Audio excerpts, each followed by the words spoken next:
Welcome to the motherfucking relay. We're covering today's top boxing news. Okay, we'll start with this. Michaela Mayer versus Mary Spencer. Let's talk about the fight. The prediction stuck. Michaela Mayer was able to outfight, outdog the noticeably bigger fighter in Mary Spencer. Let's talk about why. It's what I said in the build-up. It's what I said in my prediction video, that Michaela Mayer's punches are actually shorter, tighter, and straighter, thus more defensible than Mary Spencer's punches that may be harder, punch for punch. Mary might hit harder than Michaela Mayer, though it counts for nothing if she can't land. She can't land. She can barely throw and get out a punch when she's being peppered with punches, beaten from the inside out by Michaela Mayer, who was angling off while throwing the jab, just tilting off to the side as she lets the lead hand go, effectively making contact with Mary Spencer and simultaneously staying off the line. You have to envision that there is an imaginary boundary line that runs dead center, and you never want to be dead center, giving your opponent a clear target. Thus, Michaela Mayer would angle off as she'd fire off the lead hand,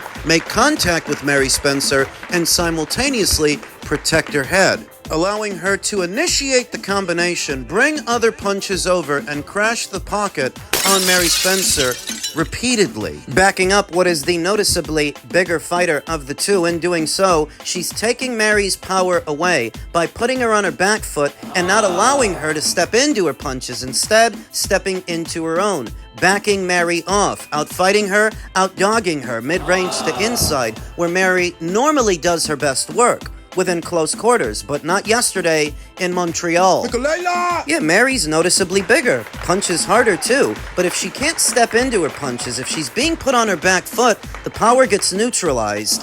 She can't put her weight behind it because she's shifting her weight onto her back foot, thus the punches don't have as much on them. Michaela put her on her back foot, put her on the ropes. Almost put her on her ass a couple of times off of some well-placed right hands, bringing them over behind the jab consistently. Michaela Mayer, over the years, has become a more and more aggressive fighter. I remember when I first saw her, she was more of a boxer, more of a mover, more of a jabber. But bit by bit, she's become more aggressive over the years, being more comfortable, taking the initiative and taking it to the other girl. You have to wonder, how would a second fight with Alicia Baumgartner go with this new and improved and aggressive Michaela Mayer? Michaela! I didn't give Mary Spencer a round yesterday. You understand that? For me, it was a clean sweep. 10-0, 10-0 in favor of the challenger, Michaela Mayer, on foreign soil, bringing to the table her previous experiences in the United Kingdom in Liverpool when she fought Natasha Jonas in a fight many people, including me, thought she won. She was even more dominant on foreign soil this time, as to ensure the victory, that if she doesn't knock Mary Spencer out, She will still leave no doubts. credit to Mary Spencer for being durable and hanging tough, but outside of that, she was completely out of sorts and out of her depth. This was Michaela's first fight as a junior middleweight, and look at how strong and capable she was. So just imagine a few more fights in, when she's more settled into this division. I'm not convinced that Michaela Mayer, having become a unified champion yesterday, is going to return to the welterweight division to be the B-side to Lauren Price. Why? Because Lauren's got 3 belts at 147? Michaela won 3 belts yesterday at 154. And she's the bigger, more established name. Thus, I wouldn't be surprised if Michaela decides to stay at 154 and wait for Lauren to move up. She pitched a shutout yesterday. She hit Mary Spencer with every fucking punch you can throw, every punch you can think of. The jab, the straight, the cross, the body punches, the uppercuts up the middle. All she didn't do was knock out Mary Spencer, but she came close a couple of times. Congratulations to Michaela Mayer. I predicted that she would win a dominant points decision by being quicker to the draw and better in the pocket. The 2 fights that she had before this with Sandy Ryan were the best rehearsal, the best preparation for Mary Spencer, who's slower, older, and not as experienced as a professional, and thus, Michaela Mayer proved me right. Elsewhere in the world of boxing, I'm sure you all heard yesterday that Gervonta Davis is being accused of brutal assault and kidnapping in an explosive Miami lawsuit. Another instance of Gervonta Davis putting his hands on a female. It's all he really ever gets in trouble for. Boxing superstar Gervonta Tank Davis is once again facing major legal trouble, this time in a civil courtroom. A new lawsuit filed in Miami-Dade County accuses the world champion fighter of violently attacking, choking, and kidnapping his ex-girlfriend, Courtney Russell, in a shocking incident at her workplace. The lawsuit filed by Richard C. Wolf of Wolf Law, Miami, PA, and Jeff C. Chukwuma of Chukwuma Law Group, PA, lays out disturbing claims of battery, which by now we're all used to when it comes to the pint-sized pugilist. Little man syndrome, anyone? Disturbing claims of aggravated battery, false imprisonment, kidnapping, and intentional infliction of emotional distress. According to the complaint, Russell alleges that in the early hours of October 27, 2025, Davis stormed into Tootsie's, the Miami Gentlemen's Club where she worked as a VIP cocktail waitress, and attacked her inside the VIP lounge. The suit says Davis grabbed, choked, and dragged Russell through a stairwell, the kitchen, and the back exit before beating her in the parking garage. You remember that video from a few years ago where Gervonta Davis was at a basketball game with some girl and he put his hands on her? Yeah. Yoked her up? I mean, this sounds like more of the same, doesn't it? Beating her in a parking garage, striking her in the back of the head while she screamed for help. Russell claims she and Davis had been privately dating for about 5 months, but that their relationship was marked by repeated physical abuse and death threats. The complaint outlines a terrifying pattern. On multiple occasions, Davis allegedly choked her, threatened to kill her, and assaulted her, both in private and in public. Situations like this involving Gervonta are a dime a dozen. Many such instances, or at minimum, many such claims. To the point where even if you wanted to give him the benefit of the doubt, innocent until proven guilty, as they say, how could the same guy keep getting in trouble for the same thing over such a long duration of time this many times? It's an established pattern, though playing devil's advocate, if this were a shakedown, and this is just some broad looking to extract some money from Gervonta Davis, at this point, the optics and his reputation, it's all so bad. If it were a shakedown, we'd never know. One of the most chilling moments described in the lawsuit took place at Playa, Miami this past September 23rd, when Davis allegedly choked Russell in public after accusing her of cheating. That same day, he allegedly sent her a written death threat reading, "I'll kill you." September 23rd, the promotion for the upcoming Jake Paul exhibition would have been in full swing by then, and this is what he was doing. September 23rd is really not that long ago. It's just a matter of weeks. Russell says the violence escalated in October. On the night of the attack at Tootsie's, Davis reportedly dragged her through the club and out into the parking garage, leaving her terrified and humiliated in front of co-workers. About an hour later, she says he texted her, "I'm on my way, yo, your house," which she interpreted as another threat of violence. You know, if there were any witnesses to this or CCTV, Gervonta Davis's proverbial goose would be cooked. In their complaint, attorneys Wolf and Chukwuma highlight Davis's long history of violent behavior, citing several previous arrests for assault and domestic violence dating back to 2017, including charges in 2020, 2022, and July of 2025. The filing claims Davis has a pattern of violence upon women and propensity for being violent, noting that his profession as a boxer makes his attacks even more dangerous given his physical strength. Russell's lawyers say the emotional and physical toll has been devastating. The lawsuit states that Russell suffers from PTSD, anxiety, and extreme fear, and she's now in therapy and living with others because she no longer feels safe alone.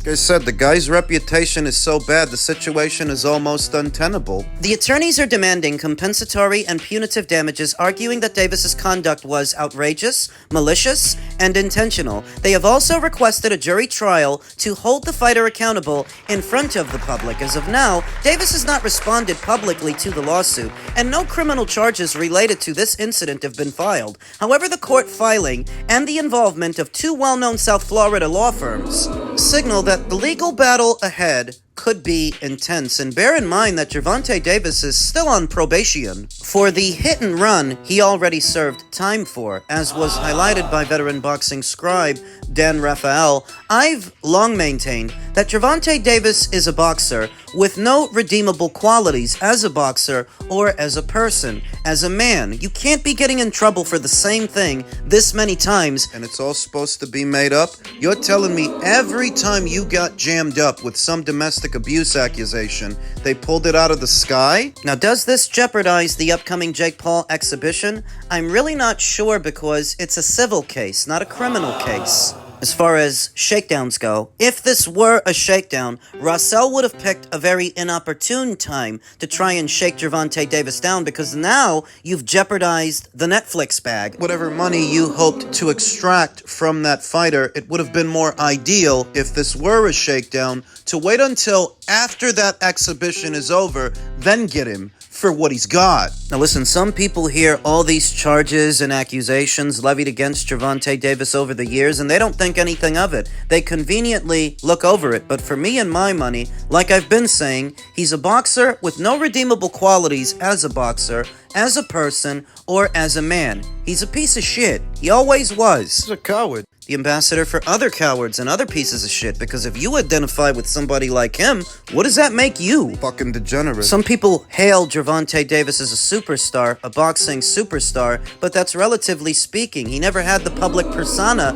to really cross over into the mainstream and have mainstream success. That's why so many of his pay-per-views only hovered around 200,000, just above or just below. The vast majority of them. Only one pay-per-view he's been involved in did $1 million and better, and that was with Ryan. The rest of the time, his numbers are mediocre. Most evident in a recent report from World Boxing News asking, will Jake versus Gervonta be postponed? With less than 70% of the Miami arena sold, the clock is ticking for Netflix headlined event to rebound from slow sales. It's been an entire conversation around how will this event do versus how Canelo versus Crawford just did. And I've maintained that I don't think Jake and Gervonta together will exceed those numbers and those metrics, because Canelo by himself has more paying customers, more real fans than either Jake or Gervonta.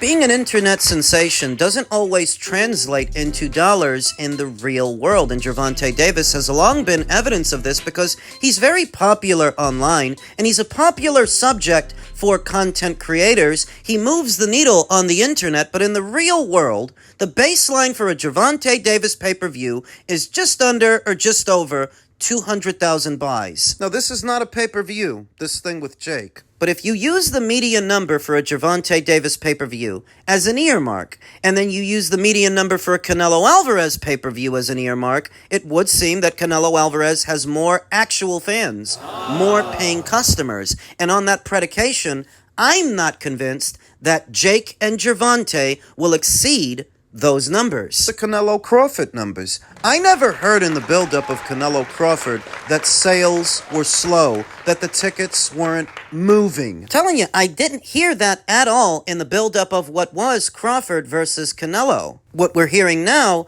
about Gervonta and Jake and how things are going at the gate. And it's not even a real fight. That really doesn't help the optics. That if this actually goes through, it's already been reported that they came up with a special category for what kind of fight this is. It doesn't count towards their professional records. They came up with some lofty new category called hybrid professional, and whatever happens in this thing, it'll count towards that, but not their existing pro records. So is it even a real fight? When the pundits describe it, they describe it as an exhibition. Many people do you expect to get out of bed for a glorified exhibition? It's not consequential to the sport of boxing. There's nothing on the line. But I also think that, there's some pride there. He doesn't want to lose to a guy like Jake Paul, or even have a bad showing. I think that in terms of his training, I'm not sure, and I can't really guess. In recent years, he's shown himself to be dedicated and stayed in shape between fights in most recent years. Prior to that, not so much. You would see him balloon up in between fights. That hasn't been the case the last couple of years. You've seen him train year round. You've seen him come into camp in very good condition. Some of those press conferences, he didn't look that conditioned. Gervonta. So you do see him peeling back in terms of some of that discipline. But training camp happens. If he's locked in and he's looking to make a show and try and knock this guy out, I wouldn't be surprised either. Does he have the gas? Yeah. Even though he's dealing with a bigger guy, it's still he's been 10, 12 rounds in real fights. Jake hasn't. Jake has shown that he's got tired out in fights. But if this fight, it's just so many questions. Like, is this fight real? Is this really a real fight? It can't really get sanctioned anywhere because of the size difference. So it has to be an exhibition. And there's a lot of money involved. I don't know. It's one of those things. I don't know. That comes down to Tank Davis as a man inside of you. Are you just going to show up and take your check, or are you going to go out there and whip this man's ass? Because that's what we do.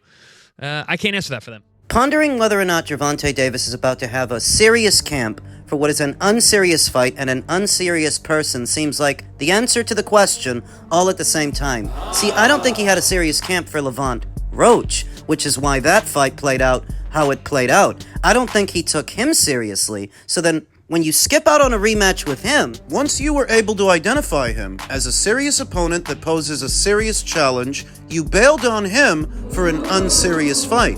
So what about that communicates a serious training camp?